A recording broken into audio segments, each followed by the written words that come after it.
गरीब साध साध सब नेक हैं, आप अपनी ठोरे। जो सतलोक ले जाएंगे वो साधु कोई और।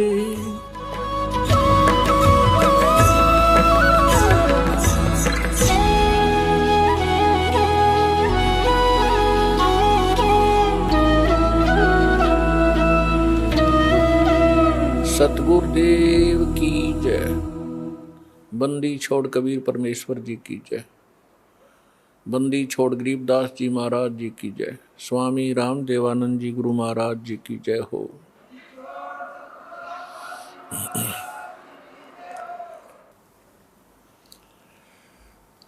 परम पिता परमात्मा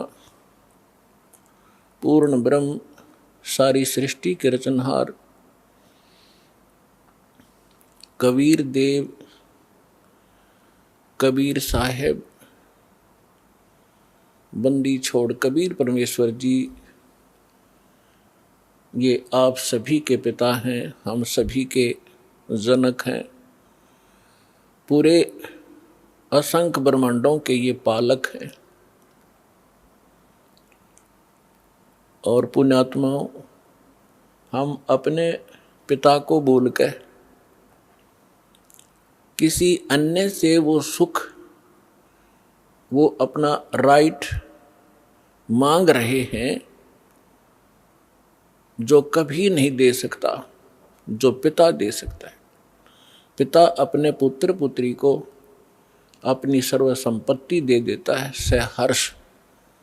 पिता को छोड़कर यदि हम किसी रिलेटिव से ये आस करें, वो कभी नहीं हो सकता। ठीक इसी प्रकार हम अपने पिता को छोड़कर उस परम पिता सर्वशक्तिमान सर्वसृष्टि रचनहार कबीर परमेश्वर को छोड़कर हम अन्य भगवानों से वो डिमांड करते रहे, हमें सुख दे भगवान, हमें निरोग कर भगवान, आपत्तियों का निवारण करे परमात्मा, ये कभी नहीं कर सकते। एक समर्थ परमात्मा है जिसका आज तक हमें ज्ञान नहीं था, और वो यहाँ आकर 120 वर्ष रहे, अपनी महिमा बता भी गए और दिखा भी गए। लेकिन हम बालक हैं, बालक की बुद्धि बालक जैसी ही होती है। वो 1000 रुपये के नोट को पकड़कर पाड़ देता है, खेलता खेलता उसको फाड़ देता है, उसको कूड़े में डाल देता है, अग्नि में डाल देता है, क्योंकि उसको उसकी कीमत का पता नहीं। हमारे साथ ऐसा ही होता रहा, क्योंकि हम अध्यात्म ज्ञान से परिचित नहीं हो सके, क्योंकि जिन धर्म गुरुओं को हम आध्यात्मिक टीचर मानते थे, अध्यापक मानते थे, वो अध्यापक नहीं थे। वो तो आप और हमारे जैसे ही ज्ञान के सतर के व्यक्ति थे। उनको अपने धर्म के सद्ग्रंथों का भी ज्ञान नहीं था, और जिस कारण से हम परमात्मा को पहचानने में और उससे प्राप्त होने वाले सुखों को प्राप्त से वंचित रहे, असफल रहे। अब उसी परमेश्वर ने दया करी, यहाँ आके अपना भेद बता के चले गए। उसके बाद अपने प्यारी आत्माओं को मिले, जैसा भगवान मिला ही करते हैं, उनका विधान है।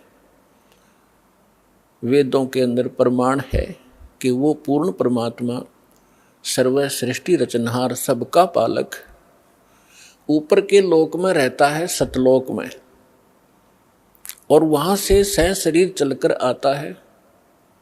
यहाँ नेक अच्छी आत्माओं को मिलता है जो दृढ़ भक्त होते, उनको अपने से परिचित करवाता है, सचखंड सतलोक ले जाता है, फिर उनको वापस छोड़ देता है।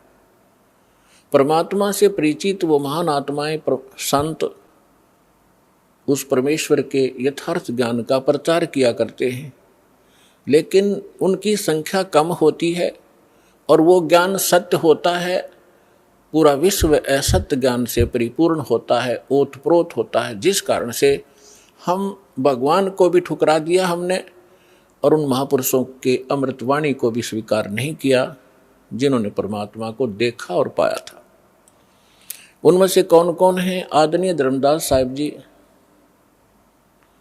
आदरणीय मलकदास साहिब जी, आदरणीय नानक साहिब जी, आदरणीय दादू साहिब जी, आदरणीय गरीबदास साहिब जी, गांव छुड़ानी, जिला झज्जर, हरियाणा वाले, आदरणीय गीसा दास साहिब जी, गांव खेखड़ा, जिला बागपुर, पहले मेरठ था अब बागपुर हो गया, उत्तर प्रदेश में, और आदरणीय स्वामी रामानंद जी काशी वाले ने। इन महापुरुषों को परमात्मा मिले, वो कबीर देव मिले, वो कबीर साहब मिले, अल्लाहू अकबर मिले और उनको सचखंड लेकर गए, सतलोक लेकर गए, जहाँ भगवान रहता है और जहाँ हम सभी रहा करते थे। हम अपनी गलती से यहाँ गलत स्थान पर आकर गिर गए और जब तक हम उस स्थान पर नहीं जा लेंगे तब तक ये जीव सुखी नहीं हो सकता। उन महापुरुषों को परमात्मा ने इसलिए परिचित करवाया कि वो गवाही देंगे कलयुग में कि हमने भगवान देखा और वो कहाँ रहता है। जो उन महापुरुषों ने ज्ञान दिया परमात्मा कैसा है, उसका नाम क्या है, वो कहाँ रहता है, उसकी प्राप्ति कैसे होती है, वो साकार है या निराकार है, स्वयं परमेश्वर ने आके बताया। और जिन्होंने भगवान को देखा, परमात्मा को देखा, उन्होंने वही बताया। और फिर जब दास के ऊपर कृपा की परमेश्वर ने अपने ही सदग्रंथों को खोजा तो उन सदग्रंथों में वही पाया जो भगवान ने बताया था। और परमात्मा से परिचित जिन महापुरुषों के अभी आपके सामने नाम गिनवाए, इनने भी वही बताया था। और जो साधना हमारे सदग्रंथों में लिखी है, सबसे पहला प्रश्न यही आता है मन में कि भगवान किसने देखा है। अभी दास ने आपके रूबरू जिन महापुरुषों के शुभ नाम की गिनाए, इन्होंने भगवान को देखा है, इन्होंने भगवान को पाया है। और भगवान कैसा है? भगवान साकार है, मनुष्य सदृश है, हमरे ही उनिहार है, हमारा सृजनहार। हमारा भगवान हमारे ही जैसी उनिहार का है, यानी मनुष्य सदृश ही है, लेकिन उसके सामर्थ्य में और जीव के सामर्थ्य में दिन और रात का अंतर है। वो सर्वशक्तिमान है, सर्वसृष्टि रचनहार है, सबका पालक है, लेकिन है मनुष्य जैसा ही। फिर तीसरा आता है कि परमात्मा मिलता कैसे है। जैसे ज्ञान भी हो जाएगा भगवान ऐसा है, भगवान वहाँ रहता है, परमात्मा ये सुख देता है, जब तक उसका समाधान नहीं मिला, उस स्थान को पाने की विधि प्रॉपर नहीं मिली, तो ज्ञान भी व्यर्थ है।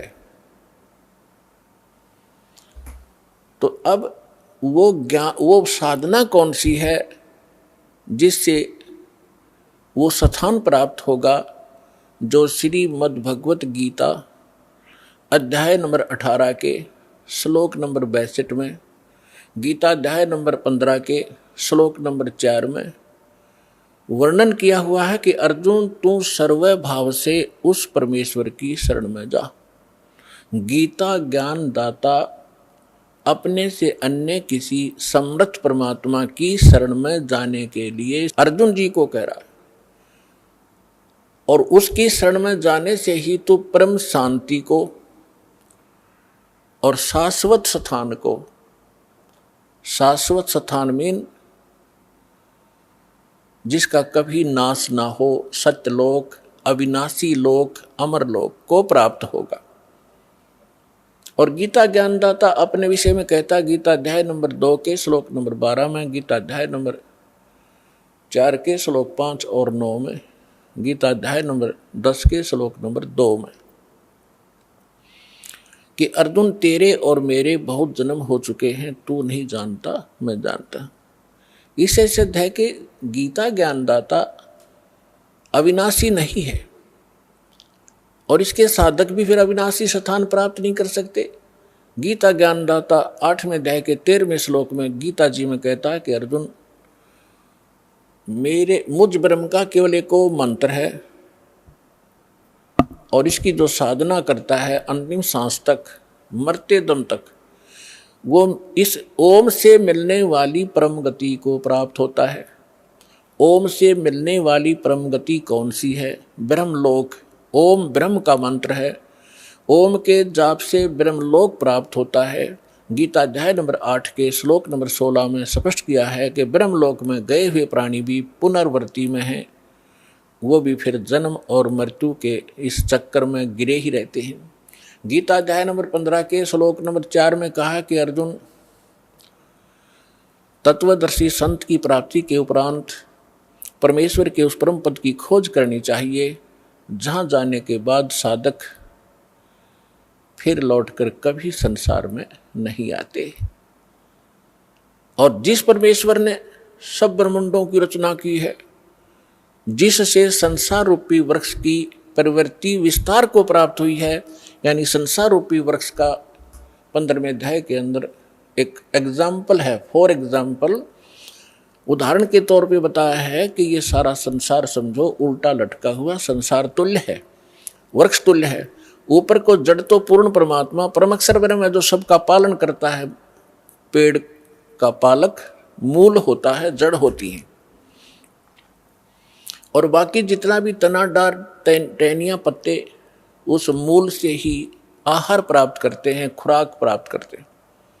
तो वो सबका पालक है और उसी ने सब ब्रह्मांडों की रचना की है, केवल उसी की भक्ति करो।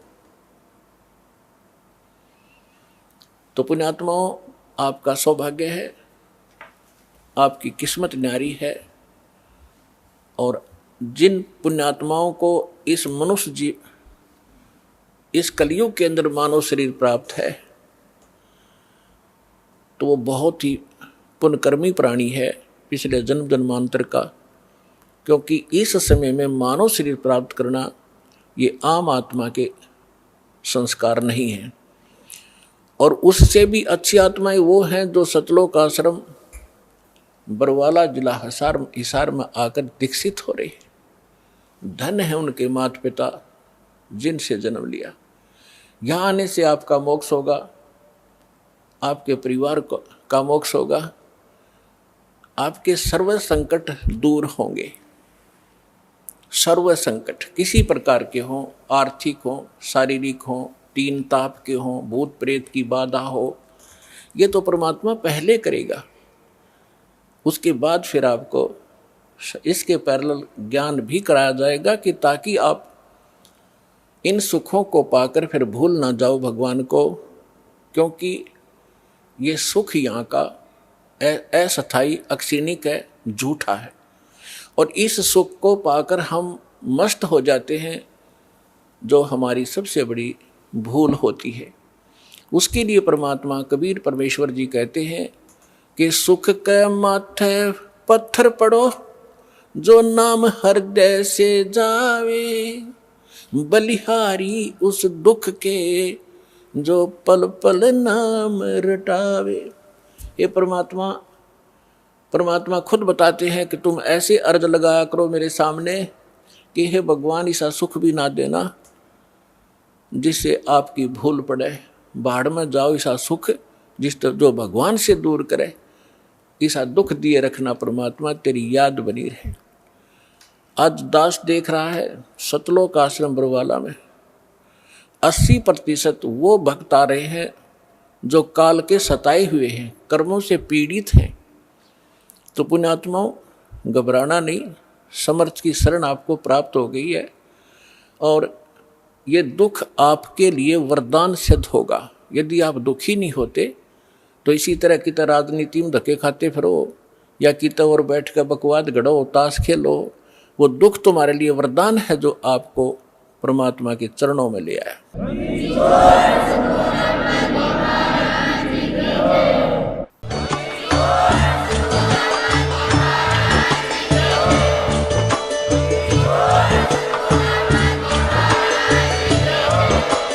आप सुन रहे थे जगत गुरु तत्वदर्शी संत रामपाल जी महाराज जी के मंगल प्रवचन। अधिक जानकारी के लिए विजिट कीजिए हमारी वेबसाइट www.jagatgururampalji.org।